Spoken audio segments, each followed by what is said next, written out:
Hello student, तो आज के इस वीडियो में हम पढ़ने वाले हैं क्लास 12th हिंदी।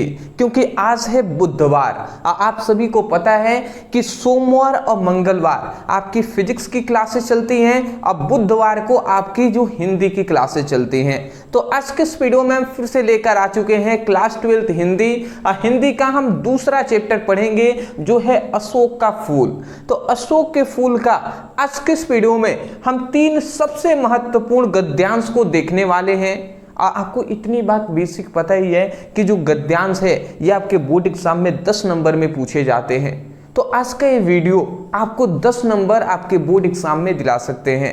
तो इसलिए मैं कहूंगा कॉपी पेन लेकर बैठिएगा, एक एक टॉपिक को सीखते हुए समझते हुए आगे बढ़ना है, ठीक है ना। चलिए जी, तो आगे बढ़ते हैं, आप समझते हैं जी। देखिए, दूसरा हम चैप्टर पढ़ रहे हैं गद्यांश का अशोक का फूल। महत्वपूर्ण गद्यांश हम देखने वाले हैं। देखिए, हम एक सीक्वेंस वाइज आपको करा रहे हैं। जैसे चैप्टर 1 हमने कराया, फिर से चैप्टर 2, फिर चैप्टर 3, चैप्टर 4, चैप्टर 5, इस तरीके से हम गद्यांश कराएंगे। और जैसे ही गद्यांश आपका कंप्लीट होता है फिर हम पद्यांश भी कराएंगे, ठीक है ना। तो मेरा यही मकसद है कि एक सीक्वेंस वाइज अगर आप पढ़ाई कर रहे हैं तो एक नोट्स भी आप बना लीजिएगा हिंदी का, और सीक्वेंस वाइज सभी को नोट डाउन करते हुए समझते हुए आगे बढ़ना है, ठीक है ना। चलिए जी, तो देखिए ये हमारा पहला इंपॉर्टेंट गद्यांश है जो कह रहा है यहाँ पे कि कहते हैं कि दुनिया बहुत भुलक्कड़ है, केवल उतनी ही याद रखती है जितने से उसका स्वार्थ सधता है, बाकी को फेंक कर आगे बढ़ जाती है। शायद अशोक से उसका स्वार्थ नहीं सधा, क्यों उसे वह याद रखती। सारा संसार स्वार्थ का क्या है, स्वार्थ का एक अखाड़ा ही तो है, ठीक है। ये हमारा एक पैराग्राफ है।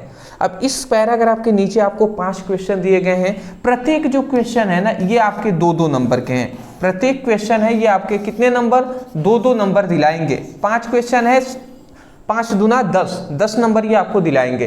तो देखिए आपका करना क्या है, इसी में से ये 5 क्वेश्चन का आंसर इसी में दिया गया है, आपको ढूंढ कर लिखना होगा, ठीक है ना।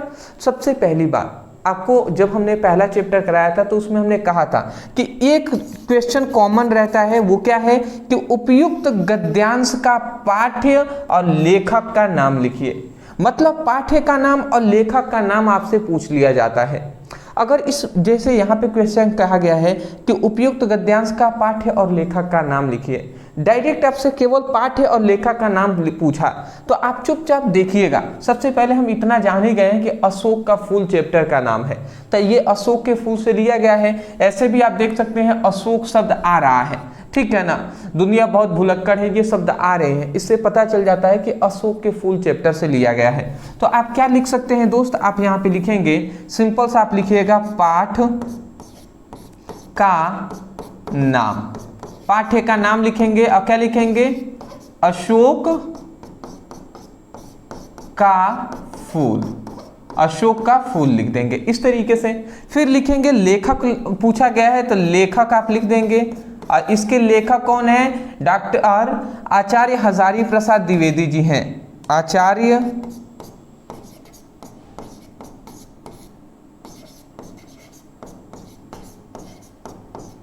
हजारी प्रसाद द्विवेदी, तो आचार्य हजारी प्रसाद द्विवेदी जी हैं। तो ये आपको पाठ्य का नाम और लेखक का नाम इसी तरीके से स्पष्ट लिख देना है। हम आपको बता भी दे रहे हैं, देखिए कैसे लिखना है। हमने लिखा है उपयुक्त गद्यांश के पाठ्य और लेखक का नाम लिखिए। पहला ये क्वेश्चन है तो आप यहाँ पे लिखेंगे, क्या लिखेंगे जी कि पाठ्य का नाम, ठीक है ना, अशोक का फूल, फिर कॉमा देंगे, फिर लिखेंगे लेखक आचार्य हजारी प्रसाद द्विवेदी। ऐसे आप लिख सकते हैं, बिल्कुल लिख देंगे जी। स्क्रीनशॉट करने का हम मौका आपको अवसर देंगे, आप उसके लिए परेशान ना हो, ठीक है ना। पहले समझने पर फोकस कीजिएगा। तो इस तरीके से आप लिख देंगे। अगला हमारा दूसरा क्वेश्चन क्या आता है, दूसरा क्वेश्चन समझिएगा। दूसरा क्वेश्चन, अब दूसरा क्वेश्चन कह रहा है रेखांकित अंशों की व्याख्या कीजिए। अब यहाँ पे देख रहे होंगे कि ये रेखांकित अंश है, पहली लाइन, और दूसरी लाइन में यहाँ तक रेखांकित अंश है। अब इसकी व्याख्या करना है, तो व्याख्या चलिए हम कर देते हैं, समझिएगा। क्या कह रहा है कि कहते हैं कि दुनिया बहुत भुलक्कड़ है, बड़ी भुलक्कड़ है, केवल उतना ही याद रखती है जितने से उसका स्वार्थ सधता है, बाकी को फेंक कर आगे बढ़ जाती है। मतलब यहाँ पर लेखक ये हमसे कह रहे हैं, लेखक कौन है? आचार्य हजारी प्रसाद द्विवेदी जी। तो आचार्य हजारी प्रसाद द्विवेदी जी कह रहे हैं कि ये दुनिया बहुत भुलक्कड़ है। मतलब यहाँ पे जो भी लोग हैं दुनिया में जो भी लोग हैं बहुत ही मतलबी हैं, ठीक है ना। मतलबी का मतलब, भुलक्कड़ का मतलब यहाँ पे स्वार्थी से लिया गया है कि दुनिया बहुत ही स्वार्थी है, ठीक है ना। वो केवल उतने ही याद रखती है या उन्हें ही याद रखती है जिनसे उनका स्वार्थ सधता है, स्वार्थ होता है। अगर जिनसे उनको स्वार्थ नहीं है, कोई लाभ नहीं है, उनको वो भूल जाएंगे, ठीक है ना। मतलब दुनिया ऐसी है ना कि व्यर्थ चीजों को वो अपने माइंड पर लेना नहीं चाहती, ठीक है ना। अगर उससे कोई लाभ है तो उसको याद रखेगा, अगर लाभ नहीं है तो उसको भूल जाएगा। यही दुनिया के बारे में वो कह रहे हैं। वही बात कह रहा है कि दुनिया बहुत भुलक्कड़ है, मतलब दुनिया क्या है? बड़ी स्वार्थी है, केवल उतना ही याद रखती है जितने से उसका स्वार्थ सधता है, मतलब स्वार्थी है, ठीक है ना। यही कह रहा है। अब बाकी को फेंक कर आगे बढ़ जाती है और जिनसे उनका स्वार्थ नहीं सधता उसको छोड़कर आगे बढ़ जाते हैं। यही तो कहना है जी। तो इसी को अपने शब्दों में लिख देना है, या तो आप इसको ही थोड़ा सा बनाकर लिख दें कि आचार्य हजारी प्रसाद द्विवेदी जी कहते हैं कि दुनिया बहुत ही स्वार्थी है, वो केवल उन्हें ही याद रखती है जिनसे उनका स्वार्थ सधता है, बाकी को जिनसे उनका स्वार्थ नहीं सधता उनको भूल जाती है या उनको छोड़कर आगे निकल जाती है, आगे बढ़ जाती है। ऐसे ही आप अपने अनुसार बनाकर लिख सकते हैं। अगर फिर भी बनाने नहीं आता तो देख लीजिए यहाँ पे हमने लिख भी दिया है। जितना हो सकेगा उतना मैं कराने का आपको सिंपल वे में प्रोवाइड करूंगा।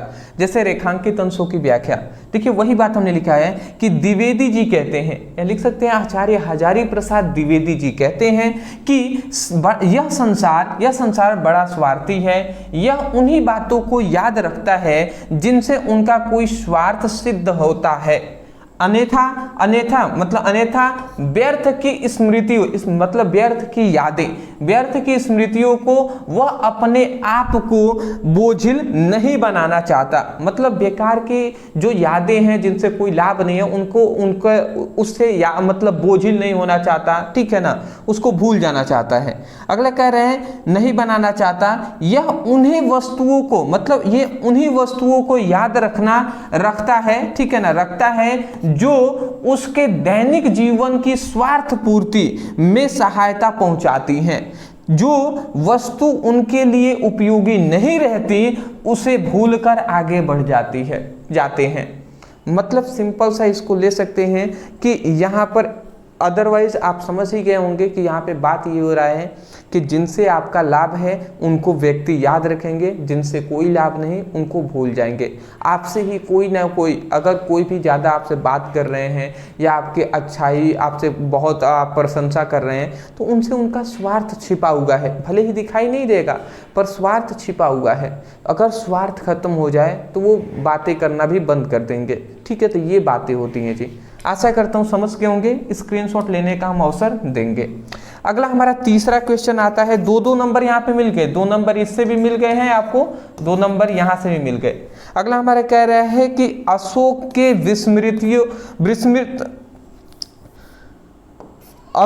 को विस्मृत करने के आधार किसे माना गया है। मतलब अशोक को विस्मृत मतलब भुलाने के लिए किसको आधार माना गया है, किसे माना गया है। तो यहाँ पे देखिए अशोक को यहाँ पे लिखा गया है कि शायद अशोक से उसका स्वार्थ नहीं सधा, ठीक है ना, तो क्यों वह उसे याद रखती।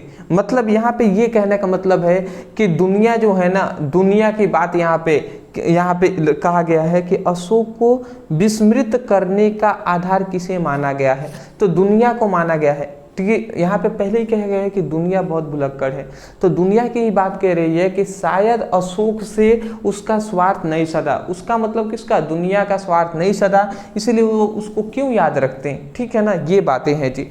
तो इसको आप बनाकर यहाँ पे लिख सकते हैं कि देखिए अशोक की विस्मृति करने के आधार किसे माना गया है। तो यहाँ पे लिखे गया है कि अशोक को विस्मृत करने का आधार स्वार्थवृत्त को माना गया है। मतलब स्वार्थी व्यक्ति प्रवृत्ति को माना गया है, या स्वार्थी प्रवृत्ति। स्वार्थ वृत्ति मतलब स्वार्थी प्रवृत्ति। तो स्वार्थी प्रवृत्ति के कौन है? दुनिया वाले ही तो हैं।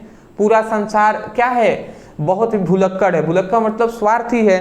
तो यही बात है।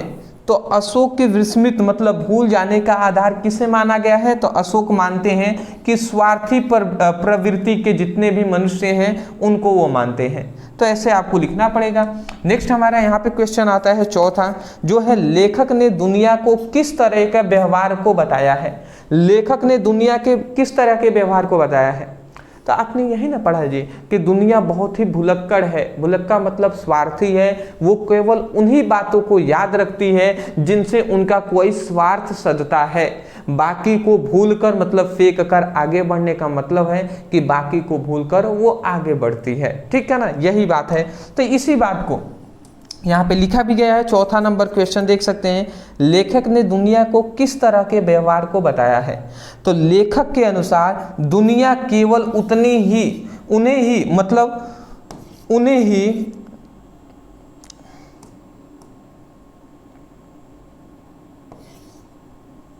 यहाँ पे लिखा गया है कि लेखक के अनुसार दुनिया केवल उतनी ही याद रखती है जितने से इनका स्वार्थ सधता है, बाकी को फेंक कर आगे बढ़ जाती है। समझ ही गए होंगे आप कि लेखक ने दुनिया के बारे में यही बताया है कि दुनिया बहुत ही स्वार्थी है। जिनसे उनका स्वार्थ सधता है उनको याद रखती है, जिनसे नहीं सधता उनको भूल जाती है। यही बात है। आशा करता हूँ समझ के होंगे। नेक्स्ट हमारा आता है पांचवा अंतिम कि स्वार्थ का अखाड़ा किसे माना गया है। स्वार्थ का अखाड़ा किसे माना गया है? तो स्वार्थ का अखाड़ा जो लेखक किसको मानते हैं? पूरी दुनिया भुलक्कड़ है, मतलब पूरी दुनिया स्वार्थी है। तो इसका मतलब स्वार्थ का अखाड़ा कौन है? तो पूरी दुनिया को स्वार्थ का अखाड़ा माना गया है। तो यही बात हमने यहाँ पे लिखा हुआ है उत्तर में कि लेखक ने सारे संसार को स्वार्थ का अखाड़ा कहा है।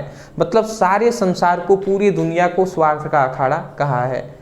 तो मैं आशा करता हूं कि पहला जो कि हम कह सकते हैं कि इस चैप्टर के पहला सबसे मैं कह सकता हूं VBI टॉपिक में से है, VBI गद्यांश में से है, जिसको आपको बिल्कुल तैयार कर लेना है। और जो स्टूडेंट अभी वीडियो देख रहे हैं, मैं दिल से कहूँगा बहुत बहुत आपका मैं कह सकता हूँ कि एक ईश्वर की बहुत ही कृपा है आप सभी पर। ठीक है ना। अदरवाइज क्योंकि मतलब होता ही है ना कि कंटेंट कोई भी प्रोवाइड करते हैं, हो सकता है स्टूडेंट किसी काम की वजह से या सीरियस ना हो उसके वजह से वो छोड़ देते हैं और उनसे बहुत ऐसे इंपॉर्टेंट टॉपिक मिस हो जाते हैं। तो फिलहाल आप बहुत ही मैं कह सकता हूँ खुश नसीब हैं कि आपको ये टॉपिक पढ़ने का अवसर मिला और आप सीख भी लिए। और मैं भी बहुत खुश नसीब मानता हूँ अदरवाइज़ कि आप हमसे पढ़ रहे हैं। ठीक है ना, ये सच में मैं बहुत ज़्यादा खुश नसीब हूँ। तो अदरवाइज़ आप इसका स्क्रीनशॉट ले लें, फिर आगे के हम अवसर देंगे आप स्क्रीनशॉट करने का। ले लीजिए। हाँ जी ठीक है, इतना ले लिए ना। चलिए इसको भी ले लीजिए, आंसर है इसका। ठीक है जी, ले लिए होंगे आप। तो ये हमारा पहला सबसे इंपॉर्टेंट गद्यांश कंप्लीट होता है। अब आते हैं हम अपने दूसरे इंपॉर्टेंट गद्यांश पर। दूसरा हमारा इंपॉर्टेंट गद्यांश आता है जो है ये, इसके नीचे 5 क्वेश्चन दिए गए हैं। चलिए जी, इसको भी अब हम करके आपको सुना देते हैं। सबसे पहले एक बार मैं पढ़ के सुना दे रहा हूँ, फिर क्वेश्चन हल करेंगे, उसके बाद इसको देखेंगे जी। चलिए, यहाँ पे लिखा गया है कि मुझे मानव जाति की दुर्दम और निर्मम धारा के हजारों वर्षों का रूप साफ दिखाई दे रहा है। ठीक है ना। मनुष्य की जीवनी शक्ति बड़ी निर्मम है। वह सभ्यता और संस्कृति के वृथा मोहों को रोनती चली आ रही है। न जाने कितने धर्माचार्यों विश्वासों उत्साहों और व्रतों को धोती बहाती यह जीवन धारा आगे बढ़ती है। संघर्षों से मनुष्य ने नई शक्ति पाई है। हमारे समाज का आज जो रूप है वो न जाने कितने ग्रहण और त्याग का रूप है। देश और जाति का विशुद्ध संस्कृति केवल बाद की बात है। ये हमारा एक पैराग्राफ है जी। चलिए आसानी से हमने इसको आराम से पढ़ के आपको सुना दिए। आप एक दो बार आप पैराग्राफ को पहले पढ़िएगा, जब भी आपको पेपर में गद्यांश आपको मिले या पद्यांश मिले उसको एक दो बार पढ़िएगा, ठीक है। केवल चुपचाप पढ़िएगा, और पढ़ेंगे ना तो आपको कुछ ना कुछ आपके दिमाग में समझ में तो जरूर आएगा। एक दो बार पढ़ेंगे समझ में आ जाएगा, उसके बाद आप क्वेश्चन पढ़िएगा। तो चलिए हम पहला क्वेश्चन पढ़ते हैं और 2 नंबर आपका कंप्लीट करते हैं। लिखा गया उपयुक्त गद्यांश के पाठ्य और लेखक का नाम लिखिए। देखिए डायरेक्ट पाठ्य और लेखक का नाम पूछ लिया तो आप तुरंत पाठ्य का नाम और लेखक का नाम बताइएगा। तो अभी आप जानते हैं हम कौन सा पढ़ रहे हैं, अशोक का फूल पढ़ रहे हैं, और इसके लेखक आचार्य हजारी प्रसाद द्विवेदी जी हैं, तो यही सेम टू सेम लिख देंगे, ठीक है जी। उसके बाद बैक आते हैं। अब आते हैं, ये तो कॉमन है, ये क्वेश्चन हर पैराग्राफ में आएगा ही। अगला है रेखांकित अंशों की व्याख्या करें। अब यहाँ पे रेखांकित अंश है, उसकी व्याख्या करना है। मैं आपको बता दूं रेखांकित अंश आपके कहाँ है, ठीक है, ठीक है, रौनती चली आ रही है, यहाँ तक आपके रेखांकित अंश हैं, ये देख लीजिएगा, ठीक है ना। ये पूरी चीज़ें आपको बहुत ही एनालिसिस करने के बाद प्रोवाइड की जाती हैं, ऐसे कुछ भी आपको हम नहीं प्रोवाइड करते। पूरी दिन भर हम बैठते हैं, फिर पूरी आपको देखा जाता है, रौनती हुई चली आ रही है। ये जो भी हम प्रोवाइड कर रहे हैं ना, इसके लिए बहुत मेहनत हमने किया हुआ है। सुबह से मैं केवल अपना फ्रेश होने के बाद, नाश्ता करने के बाद मैं बैठ जाता हूँ अपने टेबल पर, ठीक है ना, अपने कुर्सी पे बैठ जाता हूँ। उस टाइम से मैं पढ़ता हूँ, खुद मैं एनालिसिस करता हूँ, बहुत सारी बुकों को देखता हूँ कि कौन सा इसमें इजी है, और सबसे इम्पॉर्टेंट ना कौन कौन से आपके बोर्ड एग्जाम के लिए इम्पॉर्टेंट है, उन सभी को हम देख कर फिर से पढ़ाने का प्रयास करते हैं। तो यहाँ पे आपको पैराग्राफ दे दिए गए हैं, तो इसको सभी को याद कर लीजिएगा। अब जितना कम से कम हो सकता है उतना हम बताने का प्रयास करते हैं। रेखांकित अंशों की व्याख्या कह रहा है कि मुझे मानव जाति की दुर्मम और निर्मम धारा के हजारों वर्षों का रूप सफाई मतलब रूप साफ दिखाई दे रहा है। यहाँ पर लिखा गया है मनुष्य की जीवनी शक्ति बड़ी निर्मम है, ठीक है ना, वह सभ्यता और संस्कृति के वृद्धा मोहों को रोनती हुई आगे चली जा रही है। यहाँ पे देखिए, यहाँ पे मानव जाति के बारे में बताया गया है कि मानव जाति क्या है, दुर्मम है और निर्मम है, ठीक है ना। मतलब दुर्मम मतलब बहुत ही कठोर है, दुर्मम मतलब कठोर है, दुर्मम यहाँ पे हम कह सकते हैं दुर्मम और निर्मम धारा की हजारों वर्षों का रूप साफ दिखाई दे रहा है। मतलब यहाँ पे हमसे ये कहा जा रहा है ना कि जो मनुष्य है ना, वो मनुष्य क्या है, हजारों वर्षों से जो एक कठोर हो रहे हैं, धीरे धीरे और निर्मम होते जा रहे हैं, उनके पास कोई दया मोह नहीं है, ठीक है ना। और जो उसके बाद यहाँ पे ये कहा जा रहा है कि मनुष्य की जीवन शक्ति बड़ी निर्मम है, मतलब वो मतलब दयालुता उनके अंदर से खत्म हो रही है, मोह माया खत्म हो रहा है। मोह माया का मतलब कोई अगर भूखा भी है तो उसको कुछ खिलाना नहीं है, ऐसे मतलब, ठीक है ना, देखा कर देना, यही कह रहे हैं हम। उसके बाद कह रहे हैं उस वह सभ्यता और संस्कृति के वृद्धा मोहों को रोनती हुई चली आ रही हैं। और वो क्या कर रहे हैं, पूरे जो संसार है, दुनिया है ना, दुनिया के सभी लोग हैं, वो अपनी संस्कृति है, रीति रिवाज है, उसको भूलते जा रहे हैं और उसको रोनते हुए वो आगे निकल रहे हैं, और केवल उतना ही याद रखते हैं जिनसे उनका कोई लाभ है। रीति रिवाज भी इस टाइम पर लाभ देखा जाता है कि इससे हमें लाभ है तो हम निभाएंगे, अगर नहीं लाभ है तो नहीं निभाएंगे, यही इसका कुल मिलाकर मतलब है। फिर भी हम एक सिस्टमेटिक आपको यहाँ पे प्रोवाइड कर रहे हैं रेखांकित अंशों की व्याख्या में कि लेखक कह रहे हैं कि मानव जाति का जीवन यात्रा बहुत ही शक्तिशाली और कठोर रही है। मतलब यहाँ पे क्या रहा है ना, शक्तिशाली और कठोर रही है, मतलब मुझे मानव जाति का दुर्मम निर्मम धारा, ठीक है ना। तो यहाँ पे दुर्मम मतलब क्या होता है, शक्तिशाली, और निर्मम मतलब क्या होता है, निर्मम मतलब कठोर, मतलब जिनके पास मोह माया नहीं है, कठोर हृदय के हैं, यही कह रहे हैं। तो मानव जाति की जीवन यात्रा बहुत ही शक्तिशाली और कठोर रही है, ठीक है ना। अगला कह रहा है मनुष्य की आगे बढ़ने की ताकत इतनी मजबूत है कि वह पुरानी और बेकार परंपराओं को पीछे छोड़ गया है। जितनी भी पुरानी परंपराएं हैं, ठीक, उसको वो बेकार मानकर छोड़ते जा रहे हैं। वो केवल उन्हीं चीज़ों को अपनाते हैं, उन्हीं रीति रिवाजों को अपनाते हैं जो उसके जीवन के लिए ज़रूरी हैं, जो उसके जीवन के लिए ज़रूरी है, जो उनको मज़ा आता है। ठीक है ना। तो इस तरीके से आपको बनाकर लिखने आना चाहिए, ठीक है ना। फिर भी हम आपको प्रोवाइड करते हैं, वैसे भी आप याद कर सकते हैं, ठीक है। कम से कम अब चैप्टर वाइज हम कम से कम 3 आपको कम से कम करा रहे हैं गद्यांश, तो चैप्टर वाइज 3-3 तो आपको याद ही कर लेना चाहिए। अगर अदरवाइज इससे अगर बाहर तो मुझे नहीं चांसेस लगता कि आएगा, बट अगर कोई भूल चूक से आ भी जाए तो आपको इतना सामर्थ्य आपके अंदर आ जाएगा कि आप उसको कर पाएंगे, ठीक है ना। और उसी सामर्थ्य हम आपको बनाने का प्रयास कर रहे हैं। मनुष्य का जीवन शक्ति को निर्मम क्यों बताया गया है? अब बताइए कि मनुष्य की जीवन शक्ति को निर्मम क्यों बताया गया है? तो यहाँ पे लिखा गया है मनुष्य की जीवन शक्ति बड़ी निर्मम है, ठीक है ना।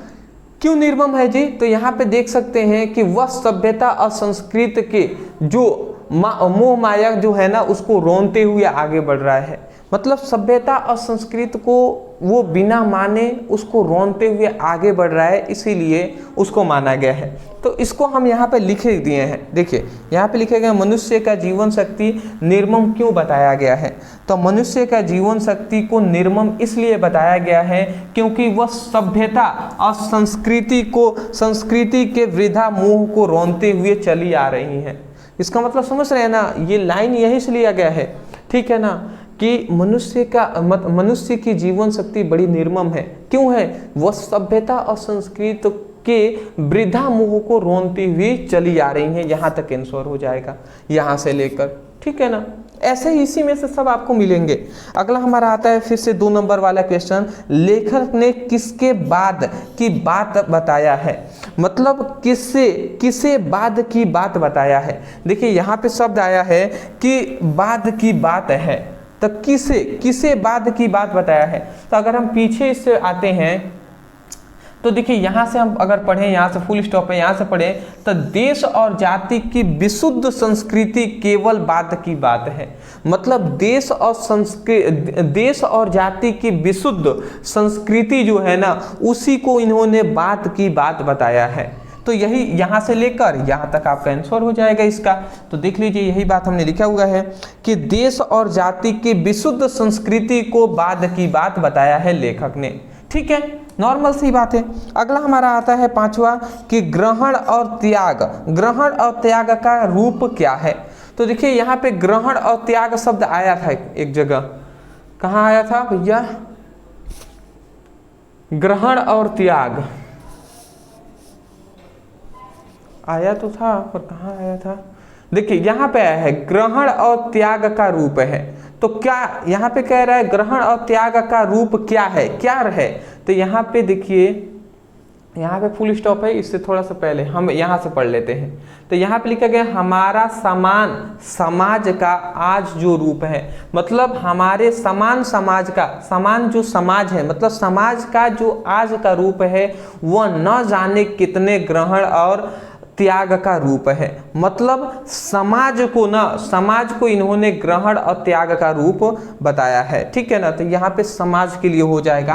तो या तो आप चाहें तो चुपचाप यहाँ से लेकर और यहाँ तक आंसर लिख दें, या हमने यहाँ पे लिखा हुआ है वो भी लिख सकते हैं कि वर्तमान समाज का रूप न जाने कितने ग्रहण और त्याग का रूप है। तो यहाँ पे ग्रहण और त्याग का रूप क्या है? तो वर्तमान समाज का जो रूप है वही न जाने कितने ग्रहण और त्याग का रूप है। सिंपल सा तो है। तो यही तो बात यहाँ पे भी लिखा गया है कि समान समाज मतलब अभी का जो समाज का जो आज का रूप है न जाने कितने ग्रहण और त्याग का रूप है। सिंपल सा है।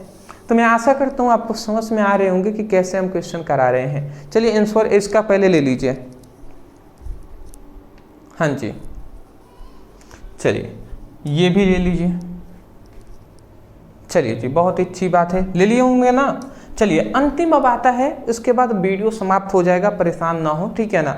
बट ध्यान पूर्वक समझिएगा, तीसरा हमारा वेरी इंपॉर्टेंट है, समझिएगा। यहाँ पे कह रहा है कि पुष्पित अशोक को, ध्यान से समझेंगे, ये हम कह सकते हैं ये भी आपके लिए, मैं आपसे कह दे रहा हूँ 3 ही हम इस चैप्टर से करा रहे हैं। कम से कम 10 से 12 आपके इस चैप्टर के गद्यांश है, उसमें से मात्र आपको 3 हम बता रहे हैं। तो इतना तैयार करना ही है। यहाँ पे लिखा गया पुष्पित अशोक को देखकर मेरा मन उदास हो जाता है, इसलिए नहीं कि वह सुंदर वस्तुओं को हतभाग्य समझने में मुझे कोई विशेष रस मिलता है। कुछ लोगों को मिलता है वह बहुत ही दूरदर्शी होते हैं। जो भी सामने पड़ गया उसके जीवन के अंतिम मुहूर्त तक का हिसाब वह लगा लेते हैं। मेरी दृष्टि इतनी दूर तक नहीं जाती, फिर भी मेरा मन इन फूलों को देखकर उदास हो जाती है। असली कारण तो मेरा अंतर्यामी ही जानते होंगे। कुछ थोड़ा सा मैं भी अनुमान कर सकता हूं। तो ये हमारा एक पैराग्राफ है जी। मैं आशा करता हूँ समझ के होंगे। एक दो बार पढ़ेंगे ना तो आपको कुछ का समझ में आ जाएगा। देखिए लेखक कौन है? अशोक के फूल के आचार्य हजारी प्रसाद द्विवेदी।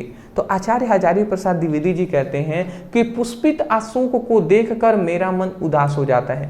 पुष्पित अशोक का मतलब क्या है कि जो अशोक का फूला हुआ, अशोक का जो फूल होता है अगर वो फूला हुआ है अशोक का फूल, ठीक है ना, जो है उसको जब वो देखते हैं तो उनका मन जो होता है, हृदय होता है, वो उदास हो जाता है, मन उदास हो जाता है। क्यों उदास हो जाता है? इसलिए नहीं कि वह सुंदर वस्तुओं को हतभाग्य समझने में मुझे कोई विशेष रुचि मिलती है। लेखक कहते हैं कि इसलिए मेरा मन उदास नहीं होता कि मैं सुंदर वस्तुओं को देखता हूं तो उनको हतभाग्य समझता हूं, मतलब उनका बेकार भाग्य है, उनका कोई मतलब नहीं है, ऐसा नहीं है, ठीक है ना।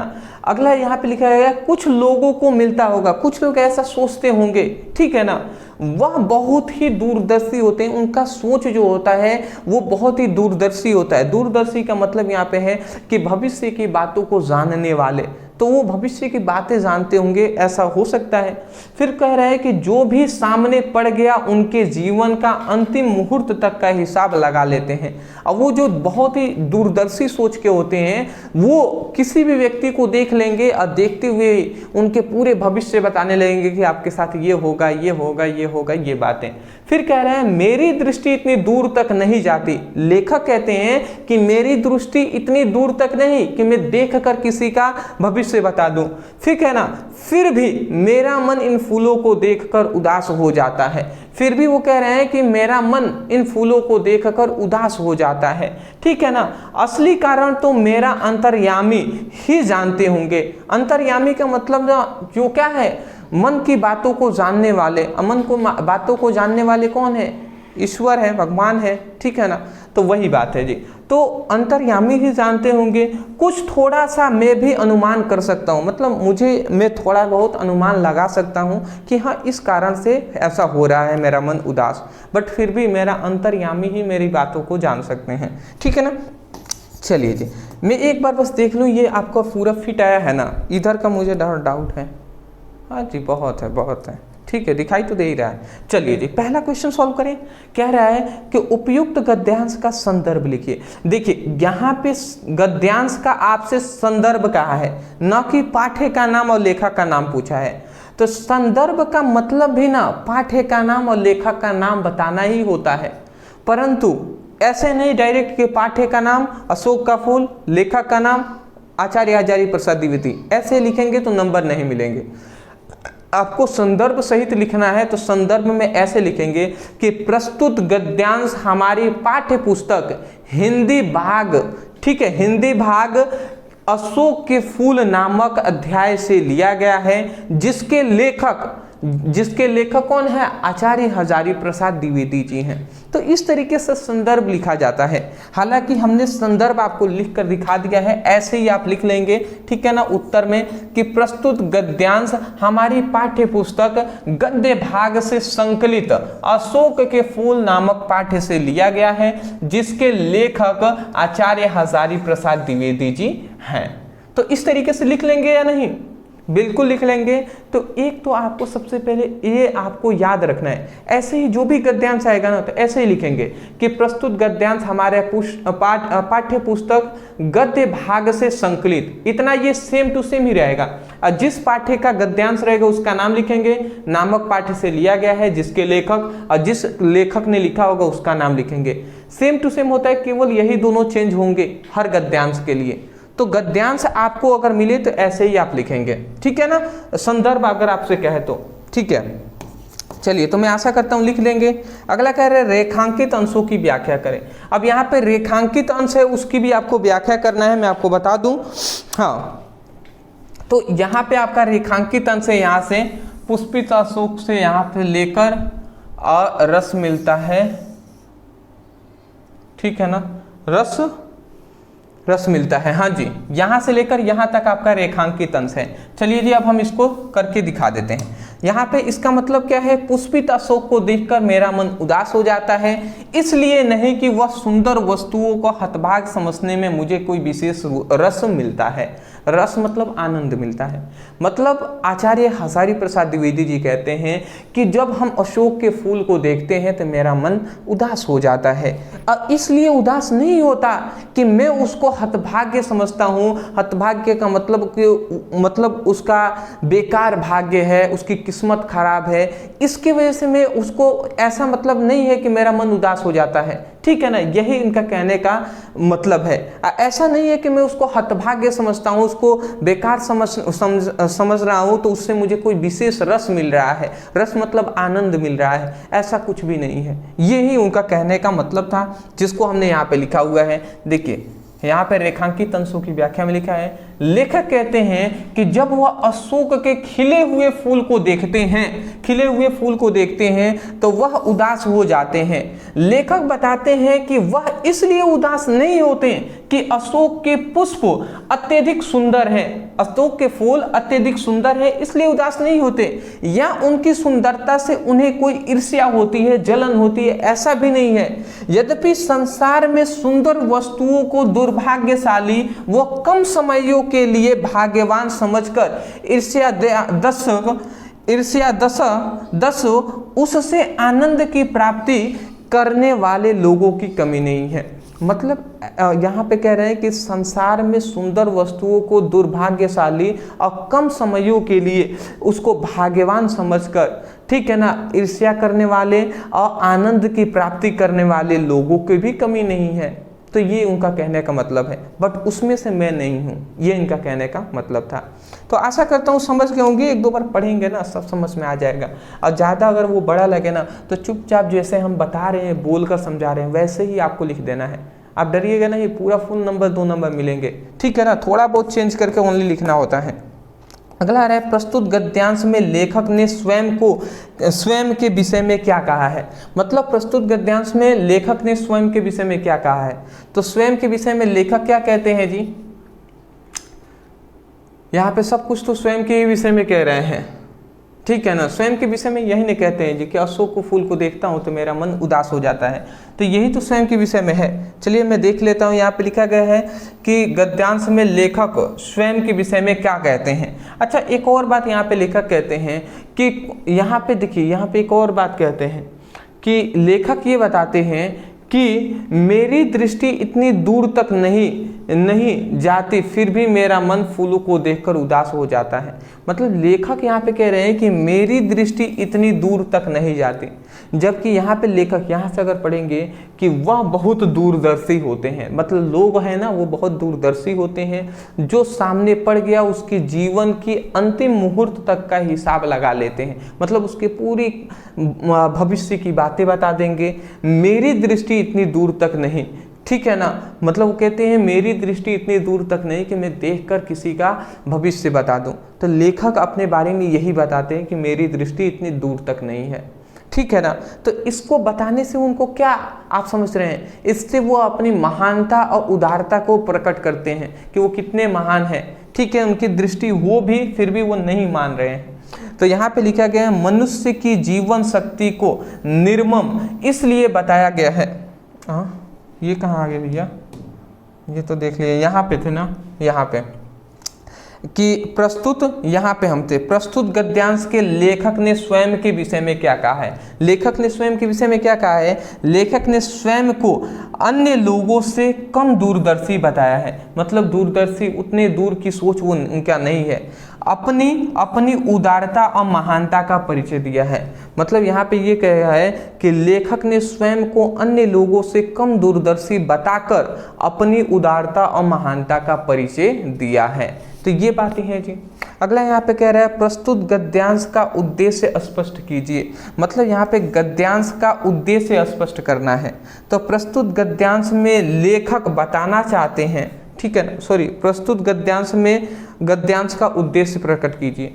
मतलब इस गद्यांश का पूरा उद्देश्य क्या है, ठीक है ना। तो इसका उद्देश्य यहाँ पे है, चौथा आंसर, कि प्रस्तुत गद्यांश में लेखक बताना चाहते हैं कि संसार में सुंदर वस्तुओं को दुर्भाग्यशाली और कम समयों के लिए भाग्यवान समझकर उससे आनंद की प्राप्ति करने वाले लोगों की कमी नहीं है। मतलब सिंपल सी बात यहाँ पे इस पाठ्य में उन्होंने यही हमें बताया है कि देखिए यहाँ पे वो कहते भी हैं, क्या कहते हैं कि यहाँ पे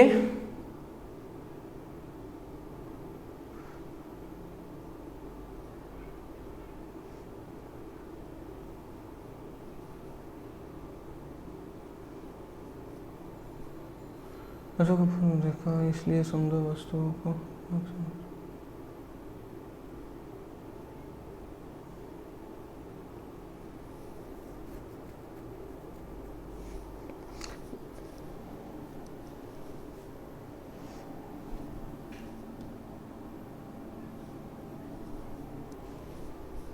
प्रस्तुत गद्यांश में इनको क्या उल्लेख मिलता है, उनकी प्राप्ति होती है।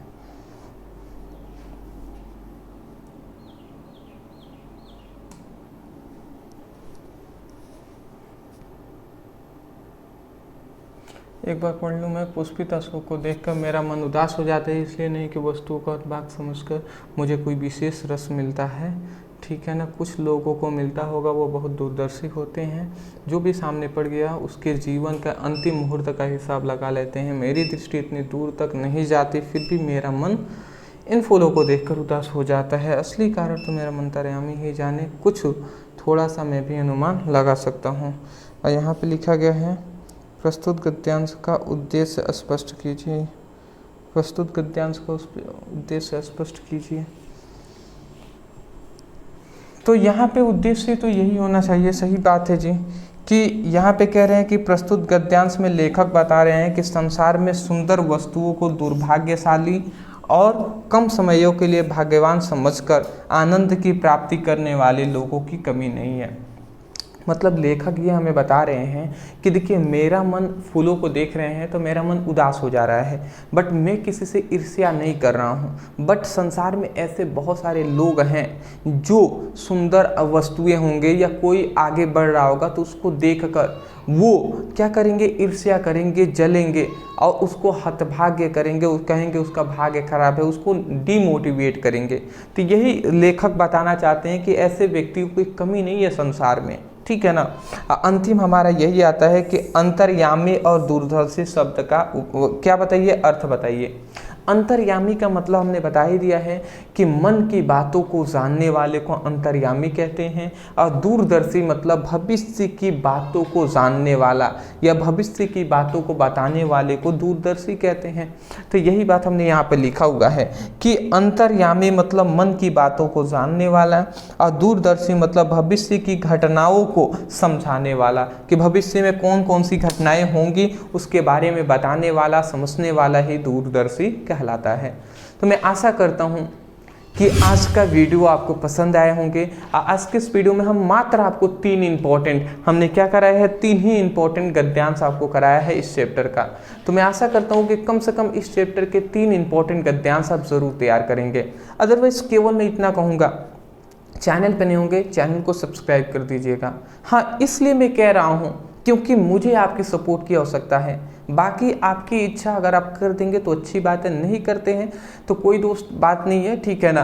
अदरवाइज कभी तो आपकी इच्छा होगी तो कभी तो आप करेंगे ही, बट हाँ कर देंगे तो अच्छा रहेगा, क्योंकि आपकी सपोर्ट की हमें बहुत ज़्यादा आवश्यकता है। डिस्क्रिप्शन बॉक्स में लिंक है फिजिक्स की, केमिस्ट्री का, हिंदी का, इंग्लिश का, आप वहाँ से अपनी अच्छे तरीके से स्टडी कर सकते हैं। व्हाट्सएप ग्रुप और टेलीग्राम ग्रुप में ज्वाइन जरूर होंगे वो स्टूडेंट विशेषकर जो बोर्ड एग्जाम 2026 की तैयारी कर रहे हैं। तो लिंक डिस्क्रिप्शन बॉक्स में है। इंस्टा पे हमें फॉलो कर लीजिएगा, उसका भी लिंक हमने दे दिया है, ठीक है ना। चलिए दोस्त, कल मिलते हैं। कल है हमारा केमिस्ट्री का, ठीक है ना। कल और परसों केमिस्ट्री का चलेगा। बृहस्पतिवार और शुक्रवार को केमिस्ट्री चलता है, तो अब केमिस्ट्री हम चलाएंगे। तो चलिए जी, कल मिलते हैं केमिस्ट्री की क्लास में। Thank you so much for watching this video. Thank you.